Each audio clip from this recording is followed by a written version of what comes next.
Hello, I'm Joel Kramer, and I'm an archaeology student here in Israel. How are you so crazy about me? You gave your life to set me free. By your grace that I had never known, I am saved, my life is yours alone. La-da-da-da-da-da-da, la-da-da-da-da-da-da, la-da-da-da-da-da-da, la-da-da-da-da-da-da. I was just thinking to myself, am I saved? Where would I go if I were to die today?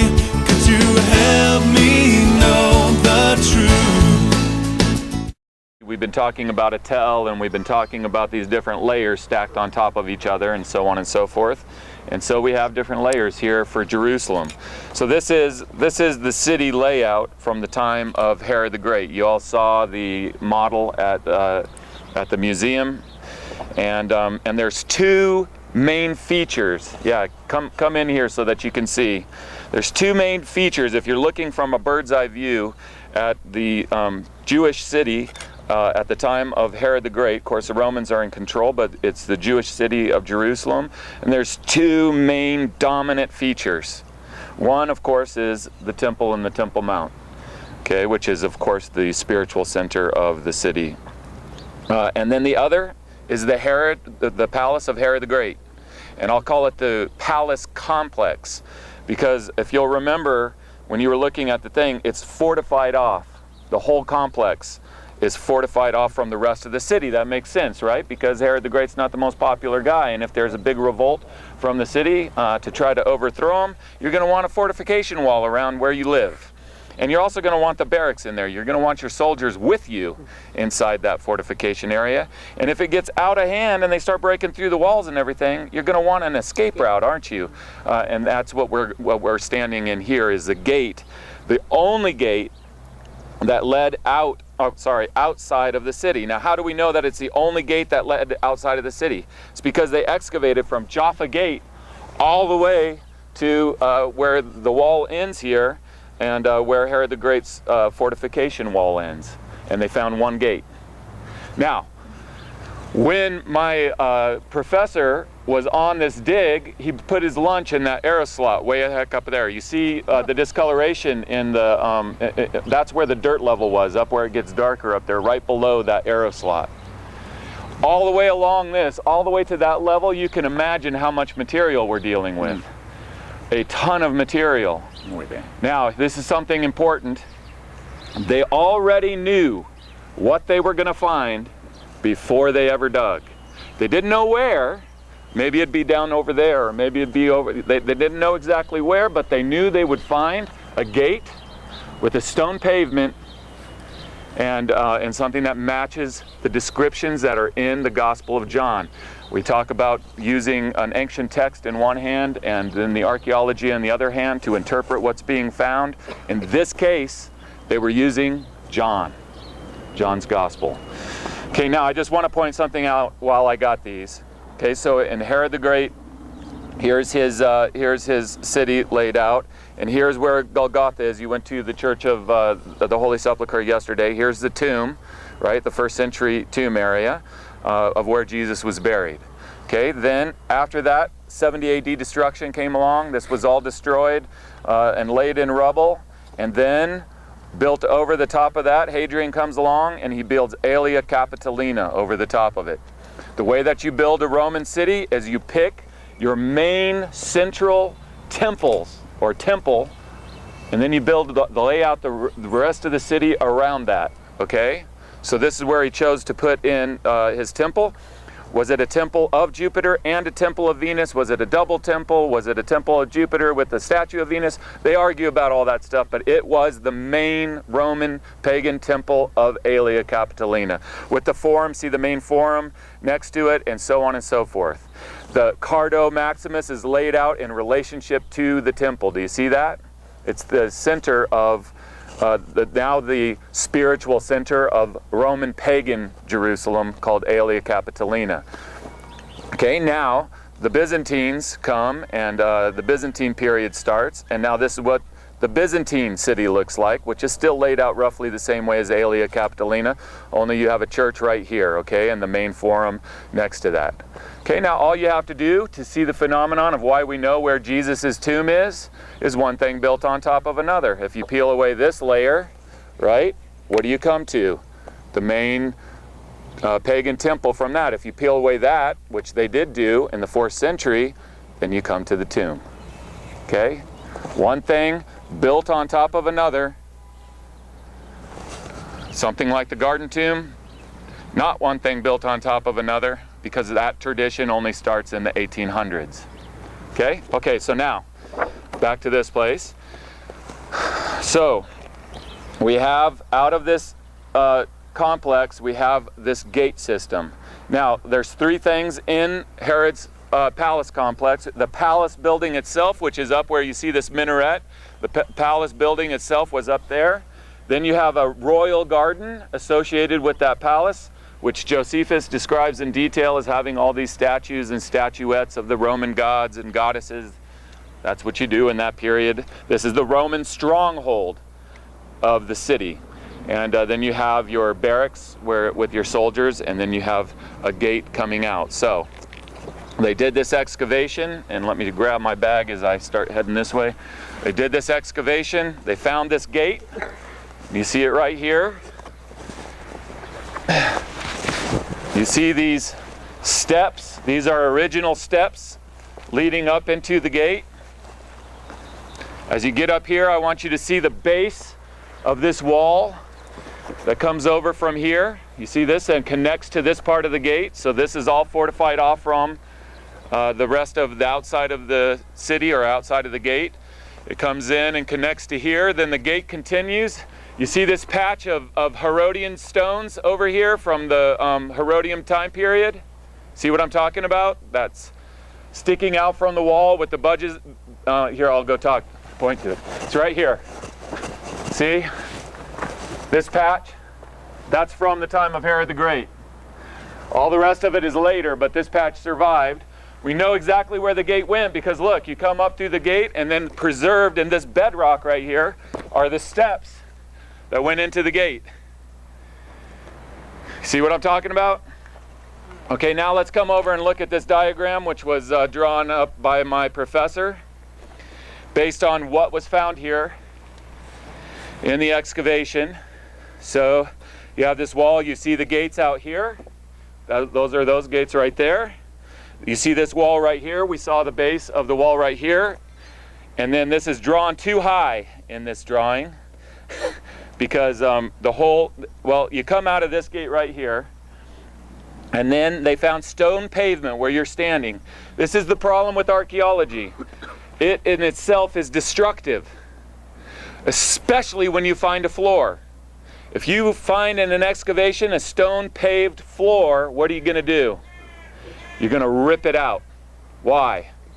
Because you got to be really careful to try to look for coins and things underneath it, because that's going to date the construction of that floor. You always rip it out. And when it's ripped out, you can't see it anymore. But you got stone pavements right here. I'm going to show you a remnant of what it looked like, right, when it was excavated. Look at this. Here's the stone pavement left in situ where it was found. Do you see it? So this came out like this. Across this whole area was stone paved. And then from that stone pavement, you came up stairs that were also ripped out, that went up there, to another stone pavement. That's the main area that's stone paved up here. Then they found a judgment seat, a bama or a bema, up on top, which is where the Roman governor would come out of the palace and come and address a crowd outside of the Roman stronghold. Would Jews go into the Roman stronghold? No, they wouldn't want to go into the Roman stronghold.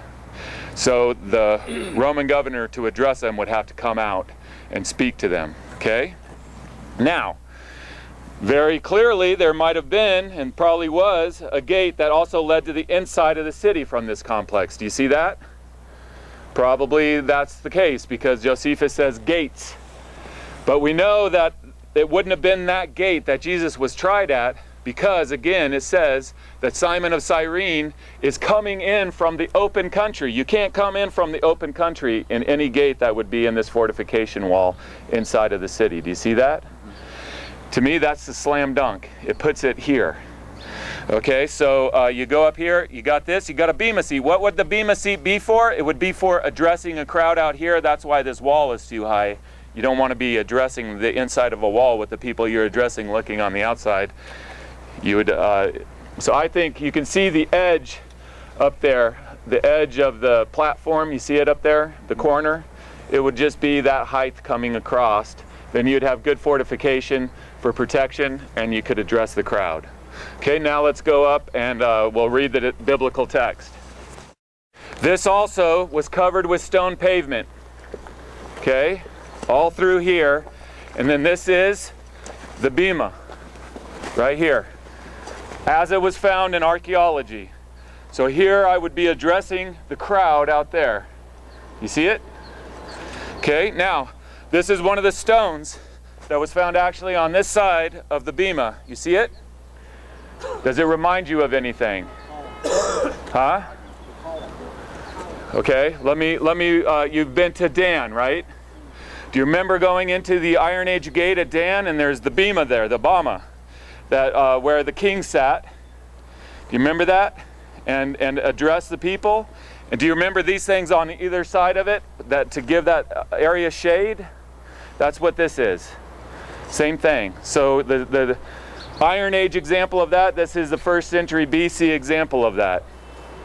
Okay, does everybody understand? So for what we're going to read, the palace is inside here, and Pontius Pilate is talking to Jesus, and then he's coming out that gate, and he's coming up here, and he's addressing the crowd of the Jews out in front of him here. Okay, now all we got to do is read the biblical text, and we'll get it. Let's see. And if we could maybe come close, because this isn't exactly the story that you want to be shouting from here. Okay, it says, I'll start in 18 verse 28. I'm going to kind of skip through this so that we can kind of move on. Verse 28, then the Jews led Jesus from Caiaphas to the palace. Okay, the traditional house of Caiaphas is just over here on the north side. The material that we're going through in the building in here in the Armenian Quarter is also from the excavations at the house of Caiaphas.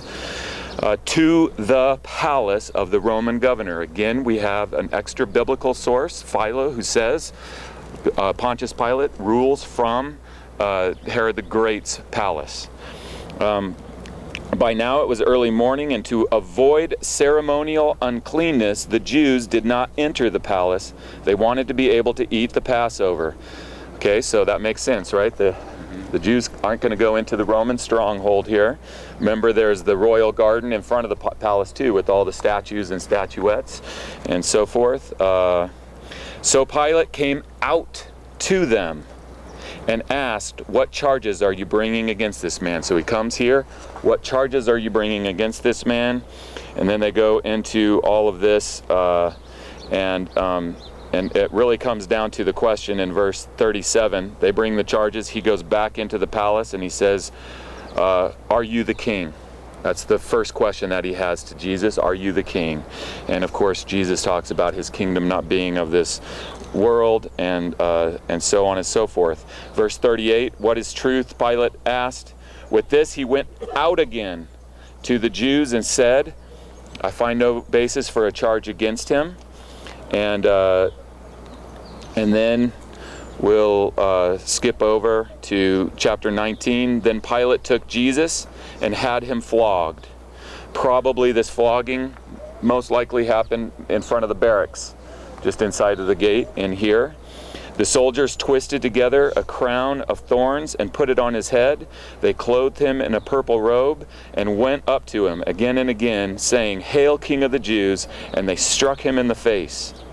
Once more Pilate came out and said to the Jews, so he came out again and said to the Jews, Look, I am bringing him out to you, to let you know that I find no basis for a charge against him. When Jesus came out, wearing the crown of thorns and the purple robe, Pilate said to them, "Here is the man." Can you just imagine 2,000 years ago, Jesus coming out of that gate right there and being brought up here on display with the robe and the crown of thorns?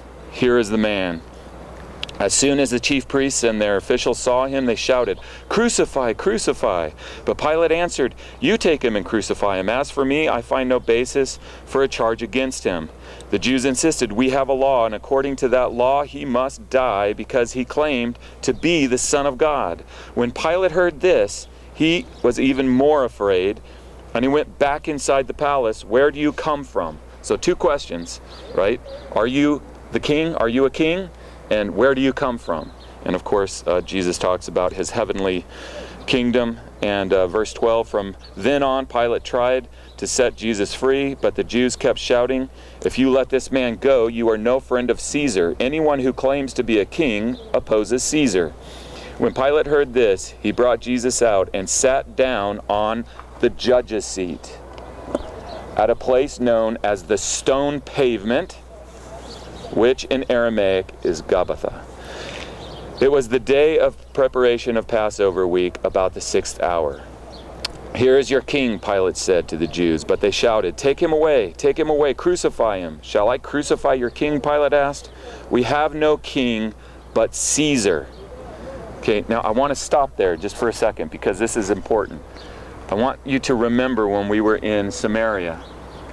You remember the temple in Samaria that Herod the Great built to Caesar Augustus, the Caesar at that time, who's still living, who's being worshipped, sacrificed to as a god. So you can imagine, do you see what a slap in the face this is to God and to Jesus? I mean, that they're rejecting the one who has fulfilled all of the prophecies from the prophets that have come before, and saying that their allegiance is to this Roman king who is worshipped as a god. It's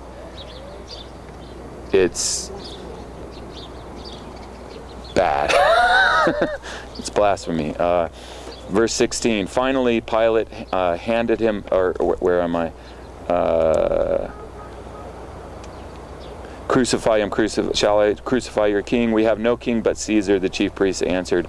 Finally, Pilate handed him over to them to be crucified. Okay, so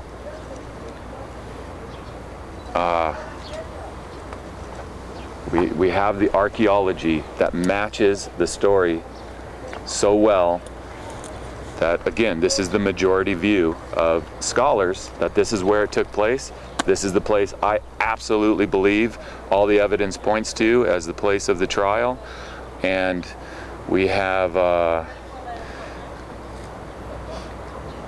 there's no reason to believe that it happened at the Antonia Fortress.